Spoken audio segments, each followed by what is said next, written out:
President Donald Trump has spent much of the past year promoting himself as a global peacemaker, claiming major diplomatic breakthroughs across the world. He's even suggested that his efforts could earn him the Nobel Peace Prize. But beneath the fanfare, many of the peace deals he touts are beginning to unravel, revealing deep fragility and growing conflicts in regions once thought stabilized. Today, we take a detailed look at what Trump claims, where these agreements stand now, and whether the world is truly on a path toward lasting peace, or just temporary ceasefires that could erupt back into violence at any time. Donald Trump has made peace deals a central part of his foreign policy legacy, insisting that the United States has resolved multiple ongoing conflicts in a short span of time. Trump and his supporters argue that strong U.S. leadership has restored global respect and prevented wars that might otherwise have continued. Trump's statements highlight a series of diplomatic accomplishments, from ceasefires in long-running battles to normalization agreements between rival nations. He has repeatedly described these as proof that his America First strategy works, stating that world leaders now respect the United States more and are willing to broker peace with U.S. backing. But when examined closely, many of these claims are far less solid than they appear. What President Trump often negotiates are ceasefires, not enduring peace agreements. Ceasefires can stop shooting for a while, but they don't resolve the underlying causes of conflict. A ceasefire is only an agreement to stop fighting temporarily. A peace deal, by contrast, requires long-lasting political, social, and economic solutions that address why the war began in the first place. Despite the celebratory language from Trump's camp, many of his peace deals fall into the former category. One of the most visible examples of this fragility lies in Southeast Asia, between Thailand and Cambodia. In late October, the two countries signed what was billed as the Kuala Lumpur Peace Accord, brokered with U.S. involvement. It was promoted by Trump as a diplomatic victory after years of tension and sporadic fighting over their border. Yet within weeks, the ceasefire began to break down. Thai forces launched airstrikes in response to alleged Cambodian landmine attacks, leading to civilian casualties and renewed conflict. Both sides accused each other of violations, and the fragile accord has all but collapsed. Yet within weeks, the ceasefire began to break down.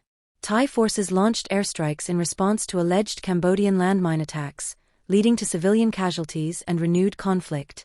Both sides accused each other of violations, and the fragile accord has all but collapsed. Another high-profile diplomatic push involved the Democratic Republic of Congo and Rwanda, where the United States helped broker a deal earlier this year. In Washington, both nations signed a peace agreement celebrated by Trump as a major achievement. However, violence in eastern Congo has surged despite the agreement. The M23 rebel group, believed to be backed by Rwanda, has intensified attacks, forcing hundreds of thousands of civilians to flee their homes. These agreements look good on paper, but unless the conditions on the ground actually change, people's lives remain in danger. Peace on paper is not peace in practice. In the Middle East, Trump's involvement in negotiating a ceasefire between Israel and Hamas has also been a centerpiece of his peace narrative. A major diplomatic summit in Sharm el-Sheikh brought leaders together to endorse a peace plan and exchange hostages, but on the ground, the situation remains unstable. Fighting has lessened at times, and hostages have been released, but low-level violence continues. Many analysts say that a long-term political settlement between Israelis and Palestinians remains elusive, despite the temporary cessation of active combat. Perhaps the most difficult diplomatic challenge remains the war in Ukraine, now in its fourth year. Trump has claimed progress toward a peace agreement, even suggesting that the end of the conflict could be close. But leaders on both sides, and much of the international community, continue to emphasize that any real peace will require major concessions and security guarantees.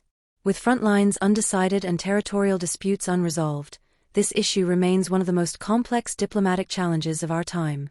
Trump has also pointed to tensions between India and Pakistan as areas where his administration influenced a ceasefire. But Indian officials have downplayed Washington's role, underscoring the limits of U.S. influence.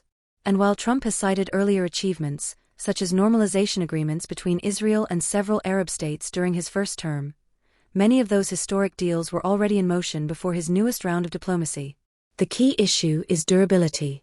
True peace requires structural changes, governance reforms, economic integration, reconciliation processes. Without these, conflicts may only sleep for a while. Analysts argue that without long-term engagement and attention to the root causes of conflict, ethnic tensions, political exclusion, economic inequality, any ceasefire remains at risk of collapse. So where does that leave Trump's peace legacy? For now, it's a narrative of temporary ceasefires and headline-grabbing ceremonies, but a mixed and uncertain reality when it comes to lasting stability. What looks like peace in Washington can quickly turn into renewed violence in far-flung battlefields. Don't forget like and subscribe.